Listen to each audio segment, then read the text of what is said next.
Pior introdução possível. Mais genérica de todas, parabéns. Exatamente. Começa mais um podcast, Pod Heavy. Vamos falar sobre análise de malware. Fala aí, HF.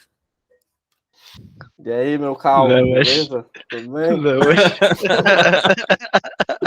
É os Carlos Sênior, o HF e o PV. Estamos os Estamos três aqui aqui. nós três aqui para falar de análise de malware. Um assunto muito pertinente, né? Que dá bastante emprego aí pelo Brasil afora.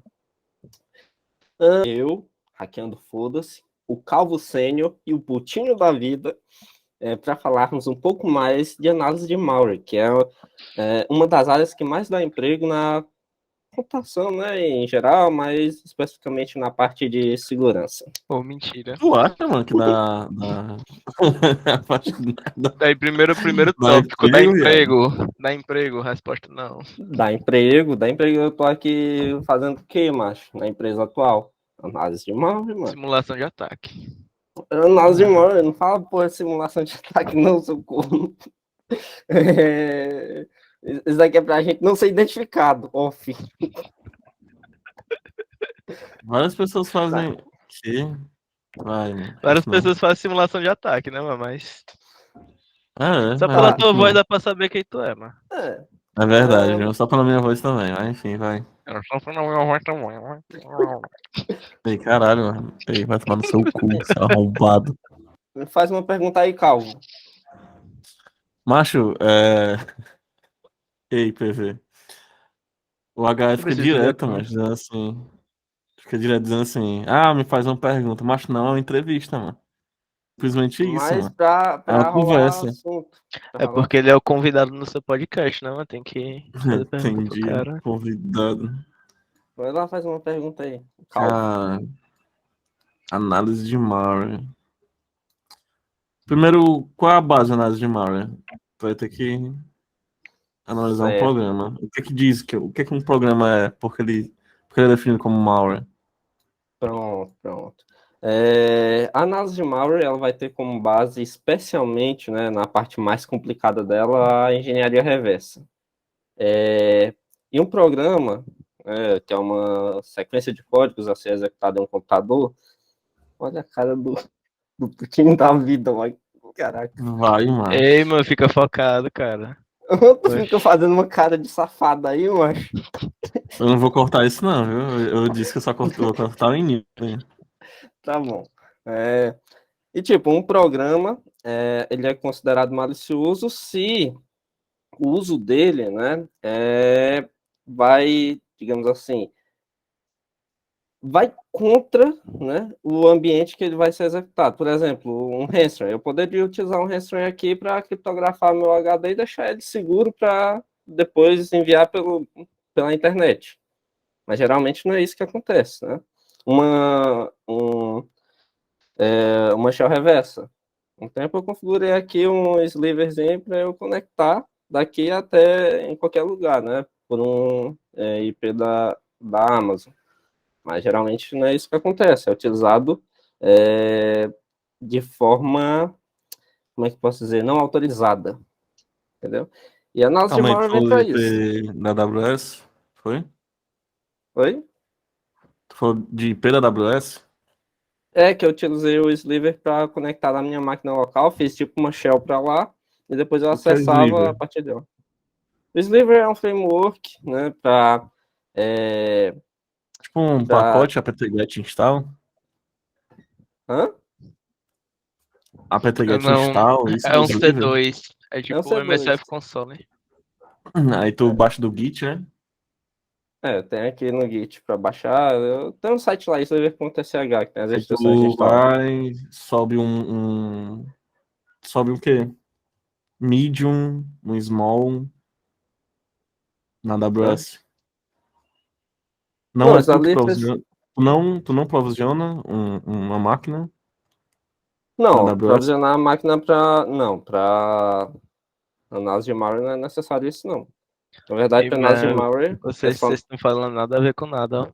Então, Não, eu ela- só estava dando exemplo de como é o uso de um programa que pode ser considerado malicioso, entendeu? Tá vendo, mano? Por isso que ele é putinho da vida, mano. A gente tá tentando aqui. Rendeu o assunto, o cara meteu, o IP da AWS, não sei o quê. Aí eu, tá, mas pra quê? Não, isso não é usado, não. Oxi. E tu citou por quê? Por causa de um programa que pode ser considerado malicioso em certos cenários e outros não, entendeu? É isso, Tá, que mas vem. volta. A gente tá falando Ah, sobre análise de malware. Um programa sim, para ser considerado malware tem que ter o quê?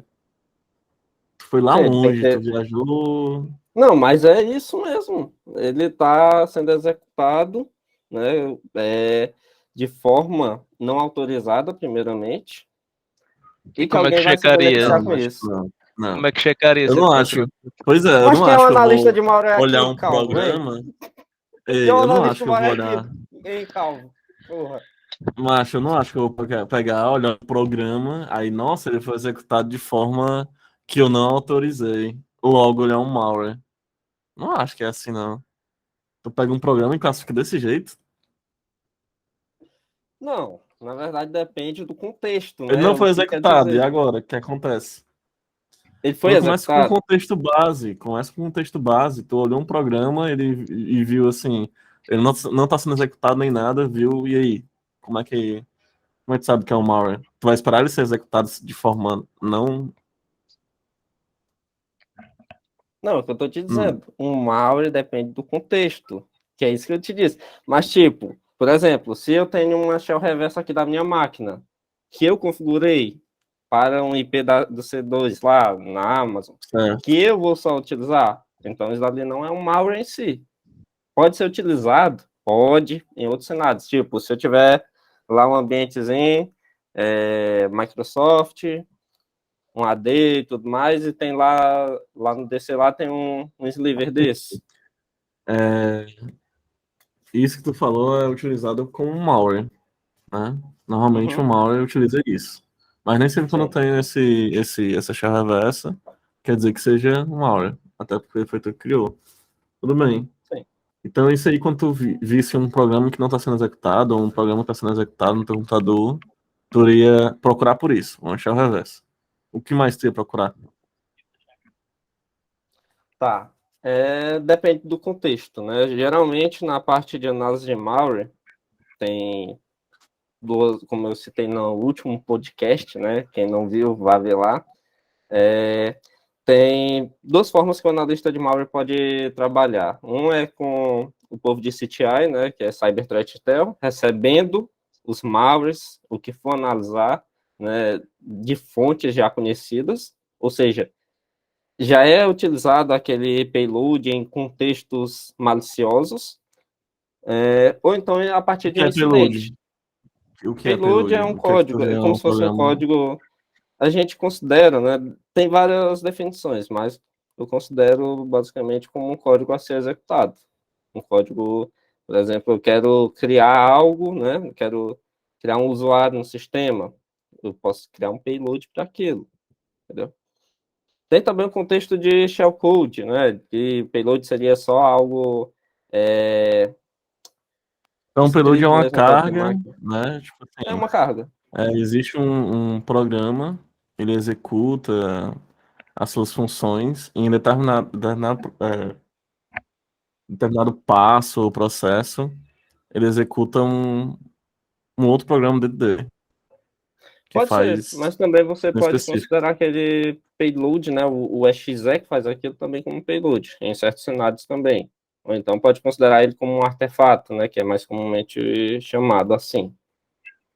Não tem tanto Até porque problema na em algum momento a gente sempre tem que puxar alguma coisa da arquitetura do computador e executar algo inerente a ele. E sempre a gente precisa colocar um PowerShell da vida, um Shell Script, algum programa que vai explorar uma determinada vulnerabilidade, né? Aí daí vem o payload. Não é só uma função do programa, não é só um método específico, não é só você, como é que é? escrever um programa do zero em C, em Golang ou qualquer outra linguagem e executar uma função, e essa função é uma payload. Na verdade, é qualquer programa escrito em qualquer linguagem que vai chamar uma carga específica para aquele arquitetura de sistema operacional. Ou para o que você quiser, né? Tipo, um payload pode ser uma shell reverse, e a shell reverse pode estar escrita em C, e o meu programa, o malware, está escrito em Golang. E aí Não vem foi um o que eu payload falei, em não, mano? C. Ser executado. Não, cara, não tô te corrigindo, não. Tá tudo bem contigo aí? Tô brincando, calma. Não, Calma. eu tô só conversando mesmo. É isso, né? Uhum. Sim, mas você quer conhecer mais sobre os passos de como analisar algo? Sei, conversa. Vai falando Tá, aí. tá, vamos imaginar aqui um cenário, né? Vou colocar aqui um docx, um doc, né, na verdade. Chegou um doc de um e-mail suspeito, né? Um e-mail que não é comumente, que não contacta comumente o RH da empresa. Chegou lá como um currículo ou algo assim. Aí, o que acontece, né? Chegou para você, né? Chegou lá, eles te enviaram, você é um analista de malware. Você vai pegar aquele e-mail, aquele documento, né, que tem lá, e vai checar. Por exemplo, pode ser que não seja um documento, né, do Word, por exemplo, que tenha uma macro, né, que são códigos a serem executados assim que for, assim que abrir o documento, então quando clicar em algo específico. Pode ser que tenha só um link lá e diga, efetue o pagamento clicando nesse link, que já seria algo mais relacionado a phishing, sabe? Então, vai desses casos, né? Mas vamos supor que tem uma carga maliciosa mesmo, é uma shell reversa. Então, geralmente, você tem que ver as macros do documento. Tem várias ferramentas para ver isso, como o OliTools. O OliTools é um frameworkzinho, se não me engano, escrito em Python, que ele vai permitir Como é que é escrito? É Alien Tools? ALI? OliTools, OLE, do formato de arquivo OLI. Entendi. Massa. OliTools. Isso aí. Aí você pode usar ele para extrair as macros e analisar. Ou então você pode tentar, normalmente no Word, no Excel, indo lá em View Macros e ver as macros. A partir daí tu vai desofuscar, se tiver ofuscado, tentar entender aquele código, e isso dali a gente chama de um stager. O que é o stager? Não é o código final. Ele vai buscar esse código de algum outro lugar, né? Ou então vai instanciar aquele código a partir dali. Mas ele não é o código final. Ainda tem que chegar no nível nativo para ser executado. Aí vamos dizer que lá ele chamou um PowerShell. Aí você tem que chamar, né, o PowerShell, buscar esse download que ele faz e analisar o PowerShell. E assim por diante até chegar em alguma hora, que geralmente eles fazem isso, né? Eles vão dropar uma exe ou uma DLL nativa mesmo, então escrita em C# e tudo mais. E aí, a partir Então o daí que programa você. inicial sempre vai dropar um outro programa da arquitetura. Não Ou ele vai necessariamente. tentar, ou o inicial vai tentar ter tudo. Ter tudo que o programa precisa ter. Ter tudo que o payload ou o backdoor precisa ter.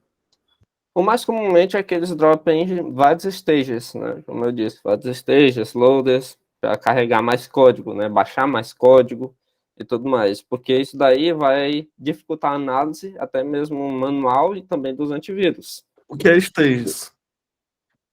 Sim, stage é como eu te disse, é um código É o mesmo intermediário. programa, é o mesmo programa, quer dizer, é o mesmo objetivo, onde vários programas são baixados sequencialmente, a partir de triggers, e vão sendo chamados e vão é, executando passos, os próximos passos. É isso? Sim, exatamente. São códigos, né, intermediários que eles não vão executar em si uma ação maliciosa, né? Eles vão chamar algo mais. Como eu disse, a macro ela pode chamar o PowerShell para baixar algo. E aí, a partir do PowerShell, aí vamos dizer que o PowerShell lá vai baixar um Aí tem mestre uns, no exe. aí tem os programas stages e os non-stages. Tem um programa que vem com o bicho todinho, toda a lógica de programação, toda a lógica do malware em um único programa. Não, aí é que você está confundindo dois conceitos. É porque também a gente chama de stager essas partes, como é que se diz? Intermediárias. É quase o mesmo conceito, na verdade, da shell reversa lá que a gente aprendeu naquela certificação, só que é aplicado a qualquer outra linguagem, entendeu? Não, o que eu tô te perguntando é se eu vou ter um malware com todo o programa, todo o código necessário para ser executado, e eu vou ter um malware que vai ser só o intermediário para chamar os outros códigos que estão em servidores ou em GitHub. Eu vi até um caso que o pessoal usa GitHub, aquele GitHall, para poder chamar o resto dos códigos. Então, tem pedaços de código no GitHub, pedaços de códigos no Bitbucket, tem pedaços de código em texto plano em algum servidor.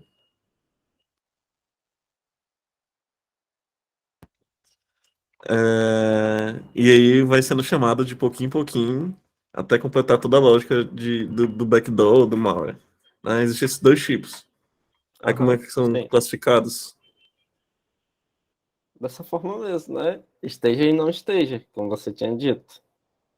Entendi. É porque tu estava falando que não era bem isso. Não, não é bem isso na questão mais específica, porque, por exemplo, levando em consideração só a shell reversa que a gente conhece e tudo mais, o stage, né, dela seria só aquela parte, aquele código, mesmo a nível de código de máquina, que vai buscar lá no servidor algo, né, para baixar e aí ela se completa.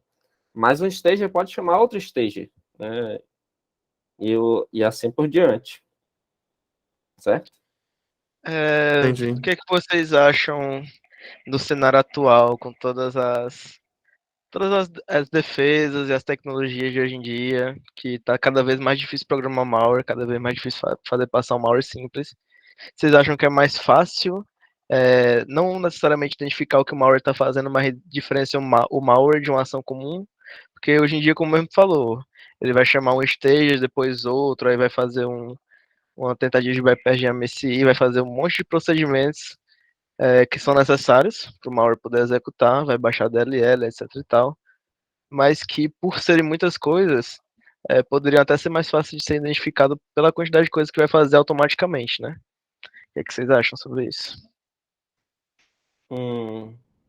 Tá, a nível de AVDR eu não saberia dizer exatamente, porque depende da solução também aí, né, de como ela vai tratar isso. Mas falando de uma perspectiva mais manual de análise de malware, dá para identificar em um incidente ou algo assim, bem claramente, principalmente coisa executada, quando é malware ou não. Hoje em dia, geralmente eu pego um código, um stage, ou então mesmo um código mesmo nativo, já dá para identificar se é suspeito ou não. Só pego ele, 2 segundos Mas eu isso é já manualmente que identifico. tu faz? Manualmente. No caso de malware é Eu mais acho que manual. o que o PV está falando é mais sobre as soluções Não, não, automatizadas que a não. gente tem. Foi manual mesmo. Porque, tipo, essas Manual coisas são mesmo? Ah, tá. necessárias. Essas coisas são necessárias para passar essas soluções automatizadas, né? Só que pro analista, quando ele chega nas mãos dele, a gente vai chegar nesse ponto aí, mas quando já tá nas mãos dele, é um negócio realmente bem cabuloso, né? É um executável, muitas vezes, não necessariamente grande, mas que faz Fica na diversos cara, passos, né? chama outros arquivos, chama outros executáveis, faz umas conexões esquisitas. Então, assim, eu acredito que como o. Esqueci o nick Hackeando, dele. foda-se. O HFA falou, é, quando o analista vê, é bem mais fácil de identificar, né? Por conta do tamanho dele. Até porque é um malware, ele busca justamente essa cadeia de ataque, né? Não é tipo, mais uma ação de um atacante já dentro da rede. E aí isso faz com que talvez seja difícil de chegar no analista, né? A gente poderia falar sobre isso também.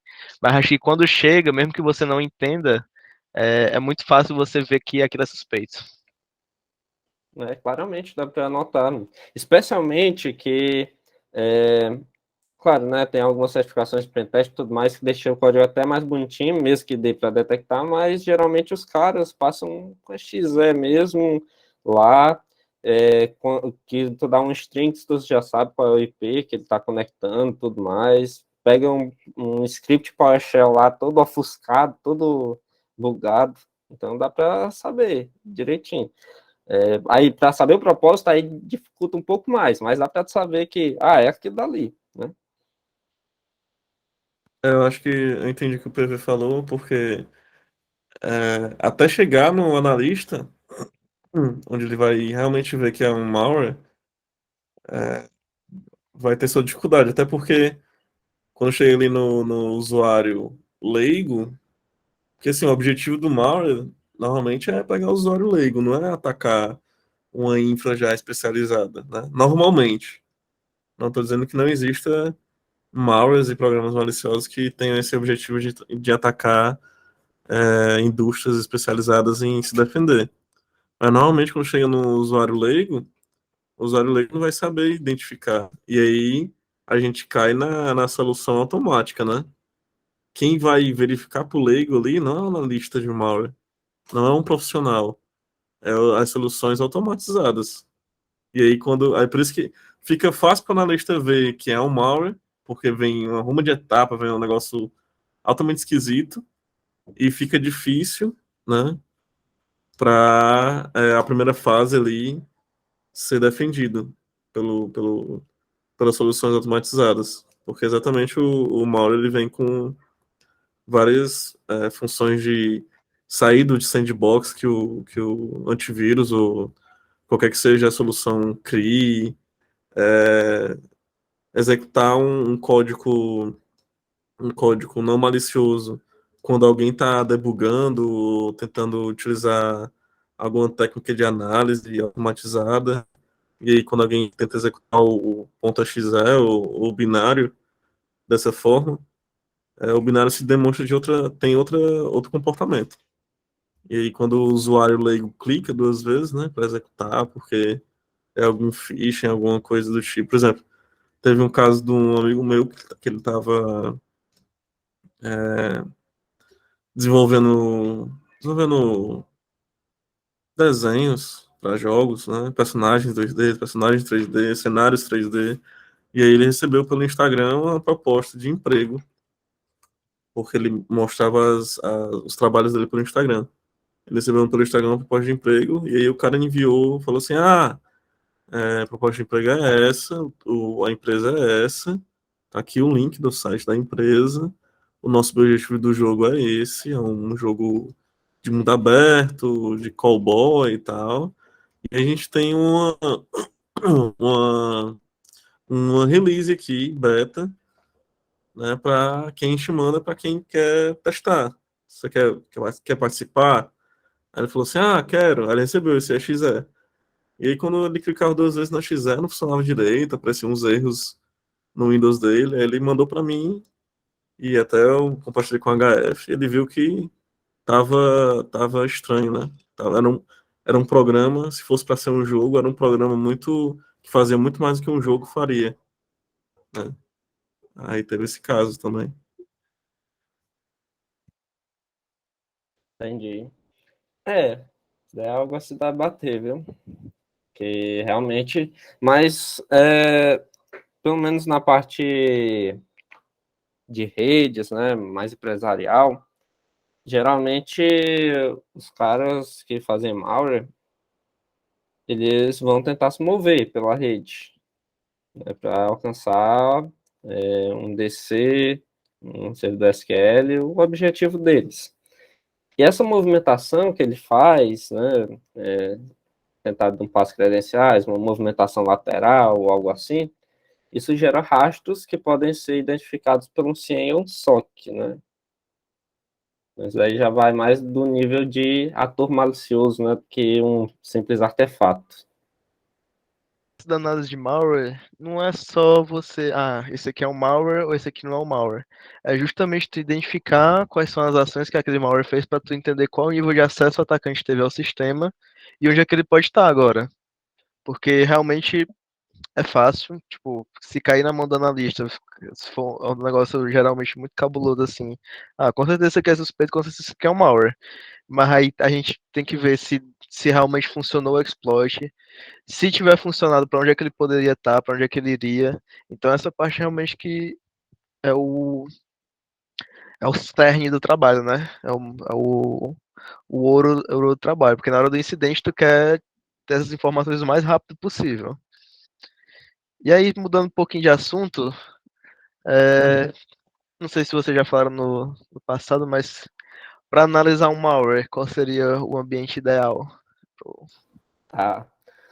Cara, para analisar, geralmente uma máquina, você vai utilizar máquinas virtuais, né? Claro, por causa do isolamento delas.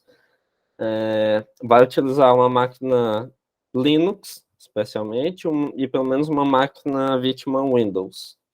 A máquina Linux, ela vai ser, como é que posso dizer? Vai ser gateway, né? Vai ser como se fosse roteador dessa outra máquina, Windows, vítima. E também o C2, né? Por exemplo, eu posso subir alguns serviços, como HTTP, SSH e tudo mais, serviços fakes, né? Para pegar o tráfego, de rede, né? Que eu vou tentar executar, né, naquela máquina Windows, que eu vou executar os malwares, e analisar isso depois. Na máquina Windows em si, ela vai estar totalmente isolada, ela só vai conhecer a máquina Linux, ou seja, toda a saída de rede, né, vai ir para ela, domínios, IPs e tudo mais. E lá você vai colocar várias ferramentas, né, de monitoramento de processos, como Procmon, e também o Process Hacker, Process Explorer, de file system e registro, que é o Regshot, e basicamente isso, né? Tem outras ferramentas que você pode usar para uma análise mais comportamental, mas essas basicamente são as principais. Para análise mais, digamos assim, estática e dinâmica no caso de debugging, aí quando for um exe, né, ou DLL nativa, x64dbg, e análise estática de Hydra, de bom tamanho. Mas basicamente isso daí. Você começa no início, né? Quando você tem um exe, por exemplo, vamos dizer que você já conseguiu um exe, analisa estaticamente, vê as strings, vê a entropia, para ver se não está com packer, né? Que é como se fosse um zip dentro do arquivo, né? Para esconder o código-fonte. Verifica as capacidades com o Kappa, né? Que é uma ferramenta da FireEye. Verifica lá as ferramentas, as capacidades que ele pode ter, tipo, se ele contacta um C2, vai estar lá. Se ele tenta algo anti-debugging, algo anti-sandbox, vai estar lá, e inclusive o endereço da função que faz isso. Isso estaticamente, né? Aí você vai para análise comportamental, que é o que eu disse, né? Geralmente morre na parte comportamental, que você vê IOCs, você vê qual é o que o malware faz. Mas se for necessário algo mais, você vai na análise dinâmica, colocando breakpoints em certas funções, né? Por exemplo, se eu estou suspeitando de process injection, coloca lá no create remote thread, por exemplo, para identificar qual é a thread que ele está fazendo isso, write process memory. E eu vou pegando insights que eu tive nas vezes anteriores, né? Nas etapas anteriores. Semelhante a um pentest, quando ele pega a parte de discovery e enumeração para poder explorar algo.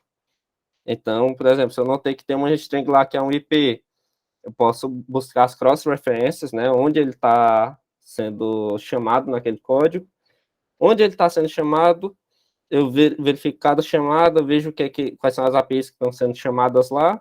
Por exemplo, o Internet Open URLA,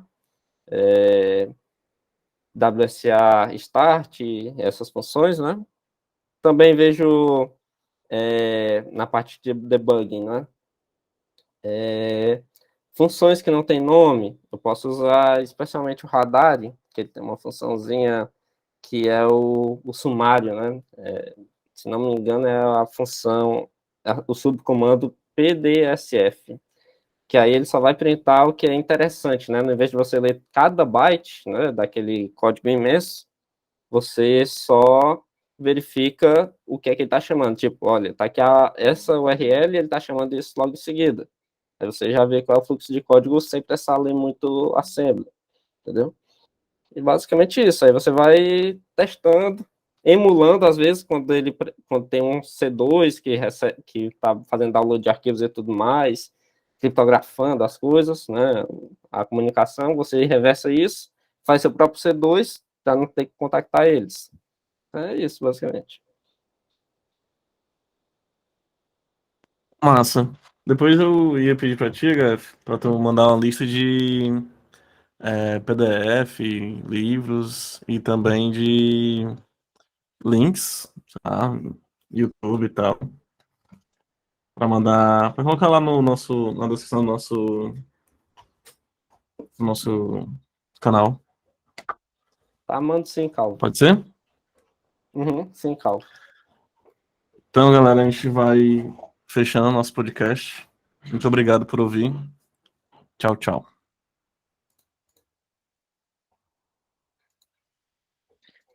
Valeu, muito bom.